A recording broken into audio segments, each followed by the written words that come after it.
Okay, running to your limits. So we are going to talk this week about things that we would ordinarily call fatigue, I guess, things that limit our running, things that as we get to the end of our run, they're the things that make us stop.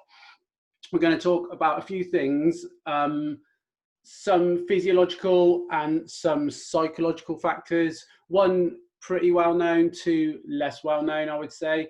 We'll look at what they are, why they're important, if they're important, and if there are things we can do to improve them. So VO2 max, this is probably the one that most people will have heard of in some format. It's often on recent watches, for example. So VO2 max, muscular contraction relies on energy and respiration or breathing, so how much oxygen we can get in. As air comes in, so as we breathe in oxygen, it goes into our lungs. I'm going to simplify this, but it goes into our lungs, which then branches into two tubes, which are called bronchi. Then those two tubes, they branch off into smaller tubes called bronchioles. And then it keeps dividing lower and lower until we come into these little pockets or sacs that we call alveoli. And from there, the oxygen sort of seeps through the membrane into the bloodstream. So now the blood has got the oxygen in it, and the oxygen travels to our working muscles. That's essentially how respiration works when we're running. And during that process, again, I'm simplifying, but CO2 or carbon dioxide does the opposite. It goes the opposite way and comes out of the body. The way we measure VO2 max is usually done in a clinic. You'll have seen pictures of people with the oxygen mask on, and it's measured by fully taxing the aerobic system. So working to complete fatigue whilst measuring ventilation, so oxygen and CO2 of inhaled and exhaled air. And like I say, usually in a clinic, or nowadays, as I said, it's done via a watch, which they use obviously very different technologies, the watches. They'll use instead of being maximal effort in a clinic environment, the watches, they use sub-maximal effort. So you only really need to run for 10 minutes with your watch and not maximally, so not your total effort. And that gives you a gauge of your VO2 max as well. And they are surprisingly accurate. They use a heart rate and pace relationship. I'm not sure exactly of the algorithm, but they are surprisingly accurate. So VO2 max, essentially the maximum amount of oxygen that can be removed from your circulating blood and used by the working tissues. That is the physiological gauge that we call VO2 max. So lactate threshold. So this is less known, I would say. Lactate is actually, I think it's been demonized over the years, but it's actually an important source of fuel. And I think it's been demonized because of this belief that we have lactic acid floating around our system. And this lactic acid is the cause of fatigue, this primary cause of fatigue. And actually at no point, I'm always keen to stress this on all my workshops, at no point do we ever have lactic acid in our body. It's a complete myth that I don't even know where it comes from. But what we do have is lactate, and lactate does correlate with fatigue, but it's not the thing that's causing fatigue. So, like I say, it's not an acid. It's being created all the time. Even sat here now, our bodies are creating lactate. And as long as its use is matched by its creation, then we have no dramas. We're absolutely fine. But if there's insufficient oxygen, so for example, when we're running hard, the increase in lactate will result in a built-up, the increase in lactate results in a build-up of hydrogen. And if we don't remove that hydrogen, that's what causes that fatigue or that failure. So it's not acid, it's just this lactate not being pushed on. That's what causes the fatigue in your legs. So that is measured. We measure lactate by a blood test. So this isn't readily available really, or rather it is, but it's not something that your watch is ever going to be able to tell you. So it's measured by blood level, and it's in the same process as when we do VO2 max in a clinic, but every 3 minutes on the treadmill, you're kind of stopped. They pinprick, they take your blood level and they measure your lactate in your blood. And that's different from lactate in your muscles or your organs. But it gives us a good gauge of what your lactate level is at that point. So lactate threshold, your threshold is the exercise intensity at which the blood concentration of lactate begins to increase above baseline level exponentially. So we'll see some graphs in a minute, and it's the point where the graph sort of pivots up at an extreme angle. So to show you a working example of this, which might be easier, I'm going to talk about my very favorite subject, me. In 2014, so a number of years ago now, I was lucky enough to go to the Human Performance and Fitness Centre at University of Bath. And there's me in the pain cave. So I've got the mask on, and every 3 minutes I was stopped and we took my blood lactate levels. And so I was fortunate enough to get a kind of black and white reading of me physiologically. So I thought it might be interesting to have a look at a few of the results and see if it makes more sense in practice. So the graphs look a little bit scary, so bear with me. So this is and it's important to understand these are my results, so they are not relevant to you, but they are kind of consistent across the board from the relationship. So VO2 max, on my VO2, my oxygen consumption is the blue line. You can see there's a constant increase. It constantly climbs as the speed is across the bottom here. So as the speed goes up over a length of time, my oxygen consumption goes up. I think from memory, I ran for about 23 minutes during the test. So that's how long it took. But like I said, we started at 8 kilometers per hour and went up to 15. And there's, like I say, a gradual climb to 48.7. You can see the pink is my lactate level, my blood lactate. And a couple of things to notice. The first sort of jump is around here at 9 kilometers per hour. That's the first time we're kind of relatively level, but then it jumps at 9.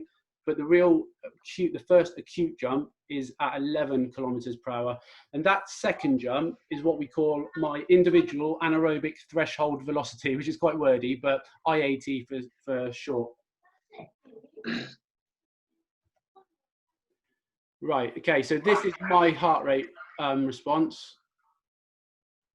And again, this is very individual. These are completely unique to me, but they give you a good gauge of what happens. So you can see they all increase as they go up. So treadmill speed, heart rate, blood lactate, oxygen consumption, and RPE. We've spoken about RPE on a couple of the other webinars. This uses something we call the Borg scale. So this goes from 6 to 20. This 20 at the bottom, this isn't 20 out of 10 on my RPE scale. It goes from 6 to 20, 20 being, you know, in the depths of the pain cave. So again, what you can see, there's a consistent relationship between all of them.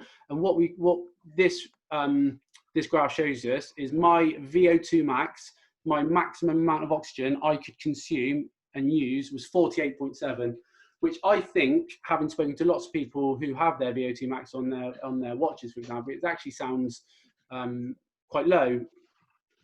These are the norms. So when I undertook these tests, I was, how old was I? 6 years ago. I was 32.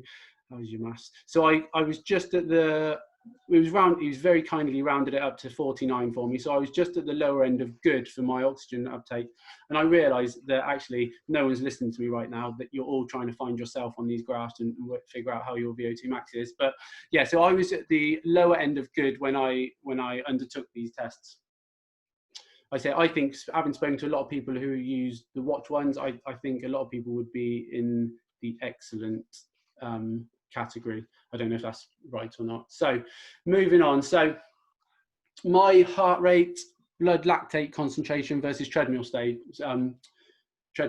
So this again shows you that my maximum heart rate went up on this day, went up to 198. So again, when we've spoken about heart rate training before, and at this age in my life, my maximum heart rate by using the generic formula should have been 187, and it was actually 198, which is a difference of around 5% or a 5% error rate.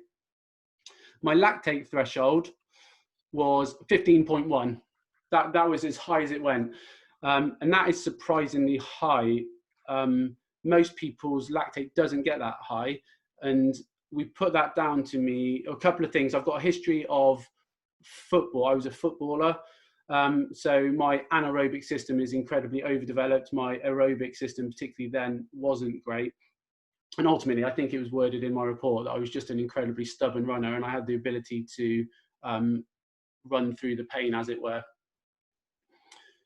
But like I say, that 198 was my maximum heart rate. Okay, that's a 5% error rate, but you can see actually that 5%, if we extrapolate that through my, and again, these are very specific to me, these are my heart rate zones, that 5% error rate would change all of these categories completely. So I would, if I was running in heart rate, even I could think I was doing a zone 2 run, and I could be at the top end of zone 3 into zone 4 by that 5% error rate. So it is quite important to know exactly what your levels are. Again, these are my figures specifically. So my lactate threshold was 9 kilometers per hour. So that was that first peak, and then the individual anaerobic threshold 11. So that's when my lactate really started jumping. And you can see actually my heart rate is incredibly high. I know lots of runners at 168 would be their max heart rate, for example. And that was the first point of my lactate jumping. So it is very specific to the runner. So how important is that? You can see from this graph, as the longer the event that we partake in, the less important VO2 max is. So for example, for marathon running, it's largely irrelevant, your VO2 max. Your individual threshold is much more important. And then running economy becomes more important the longer the distance. By economy, we've got this equation at the top here, which we're not going to go into, but if anyone wants to look further into it, that is the equation of how we work out running economy. Essentially, economy is the oxygen needed to run sub-maximally, so not at maximum level, to comfortably run consistently. That is what we deem economy. To train your economy, you kind of want to be in that more volume, more strength endurance, form change. So for example, if we look at mine, my running economy came out at this figure, 216 milliliters per kilogram per kilometer, which again, very kindly, the sports scientist that took my test, he called it reasonable, which I think he was being incredibly kind and polite there. I think he meant poor, but again, that kind of correlated with my ability to run short distances fast and be stubborn, but I'm not naturally built as an endurance athlete. But you can see the difference between myself and an elite doesn't look that huge, but like I say, I would say reasonable to me means upper levels of poor, if anything. So can we train and improve these measures? Should we train and improve these measures? Flattening the curve is very in at the minute. It's not quite right with lactate threshold. What we're actually trying to do is shift our graph to the right. So we want my peaks and your peaks to move to the right. So the ability to run faster, longer, same heart rate, but stop that spike from starting. So for example, if I was to base all my training around 168 heart rate, in theory, the longer I train at 168, the faster I will get over time, but my lactate threshold will always kick in at 168. So we'll just push this graph further that way until my pace is increasing, but nothing else is. With VO2 max, it's the polar opposite. So for me to improve my VO2 max, I would need to train at this end of the spectrum. So you can see that what we've gone from, to improve my lactate threshold, I have to be in E1, E2, E3. In fact, E1 and E2 primarily, and VO2 max, I have to train E3, E4. So they don't really coexist, and it gets to the realms of what's important to you. So for me, for example, if I wanted to become a better marathon distance runner, VO2 max is largely irrelevant. And what it tells us is if we've got two athletes with identical VO2 max, they may have to train completely opposite based on their lactate threshold. And obviously, the longer the distance you're training for, the less important VO2 max is. Other things that we need to consider are your iron levels, your hemoglobin levels, your red blood cell count, plasma levels. All of these will interfere with your VO2 max. So it's not as straightforward as a number on your watch. It is indicative of, it's a good gauge that you can measure, and it will consistently change with your training, but it doesn't really seem to correlate with endurance sport. The higher the VO2 max doesn't necessarily lend it to being a better runner. Another example that we use, if we look at Paula Radcliffe as an example, she's probably pound for pound the best runner that this country's kind of had for a number of years. She ran from around 1992 to 2003. When she started, she was doing 25 to 30 miles a week. By the end of her career, she was doing 120 to 160 miles a week. She got incredibly faster over that period, but her VO2 max never changed from 70 during that process, that period and that process. So, like I say, your times will improve, but your endurance capabilities may not. So it's much more complicated than it seems at first. Right, central governor theory. Again, most people, I would think, haven't heard of this. Some of you may come across it in the past. I always think it sounds a little bit like a North Korean job title, which it isn't. But this offers a slightly different theory, and it is a theory. It was first coined early 2000s by a guy called Tim Noakes, who is a South African professor of exercise and sports science. And so as opposed to VO2 max and lactate threshold, which are physiological measures, so oxygen in, lactate produced, they're physiological or physical things. And they're the things that were thought to, they were the key drivers in fatigue. The central governor theory's central difference is that it suggests that exercise is regulated and not catastrophic. So it's not the body failing, it's the brain regulating it. So the brain acts as a kind of safety mechanism. So, for example, as glycogen runs low, we've spoken about glycogen last week, I think, when we were talking about fueling. So if glycogen's running low, temperature's rising, or oxygen to the brain is decreasing, the brain, or your central governor, will systematically shut down the body to protect itself and retain what we call homeostasis, so the normal base level of fitness. So like I say, fatigue is actually a central brain perception, in fact, a sensation or emotion, and not a direct physical event. So this stems directly from our interpretation that exhaustion results from changes in central brain commands to the muscles rather than as a result of changes in the muscles themselves. So a completely different theory to the physiological boundary.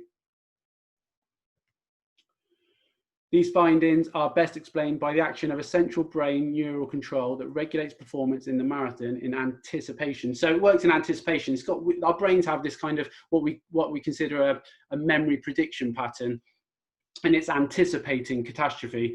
And it's brilliant at it, but it means it won't wait until you've emptied yourself completely. So it won't wait until you've completely fallen apart or completely overheated catastrophically.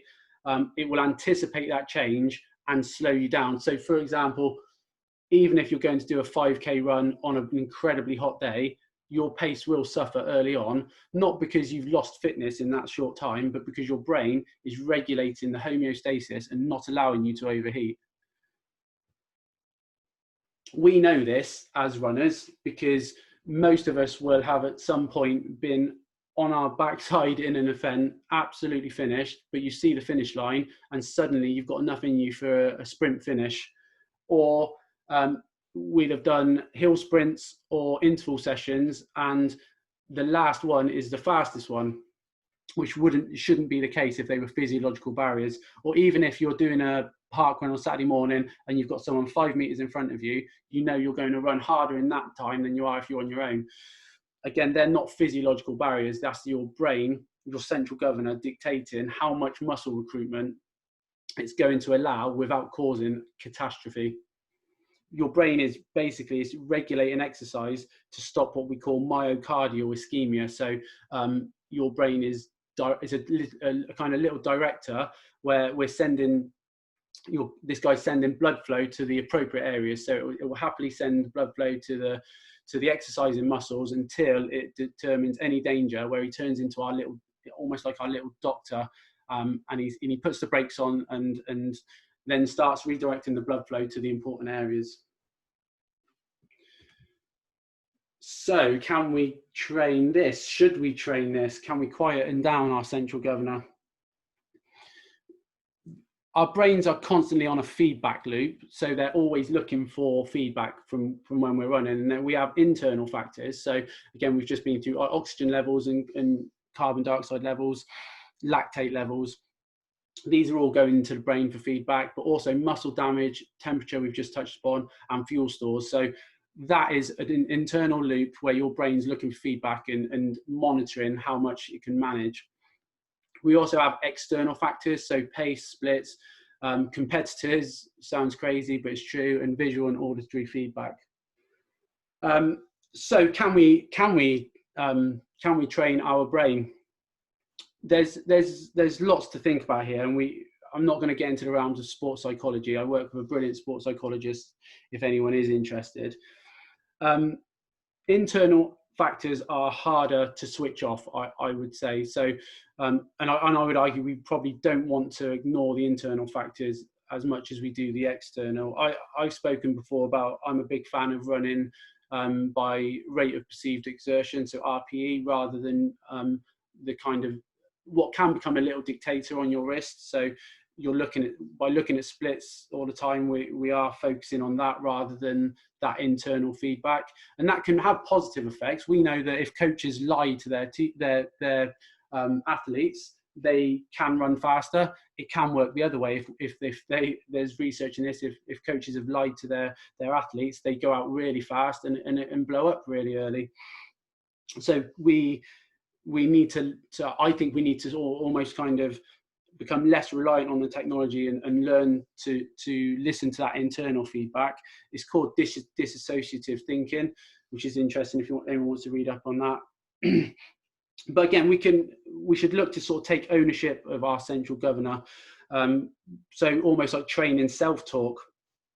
And rather than listening to well-meaning, but sometimes ill-placed advice or encouragement, perhaps spending a bit more time listening to our own breathing or our own kind of how we feel, our energy levels, those kind of things. Again, rather than looking at our watch and looking at that mile was 3 seconds slower than last week, maybe we should be concentrating more on those internal factors. A little cheat you could consider, there's a hormone, everyone's kind of heard of cortisol, I think, the stress hormone. Is kind of his opposite, or her opposite is oxytocin. And again, going back to Paula Radcliffe, a little thing that she used to do in the latter stages of the races, particularly, she used to she used a mantra, and she used to repeat, "I love you, Isla." I think Isla is the daughter's name. She used to repeat it over and over, and that would increase her oxytocin output, which is considered almost like the love hormone, and that again created almost like a disassociative thinking and allowed her to stop thinking about the pain and just focus on the running. So that's the central governor theory.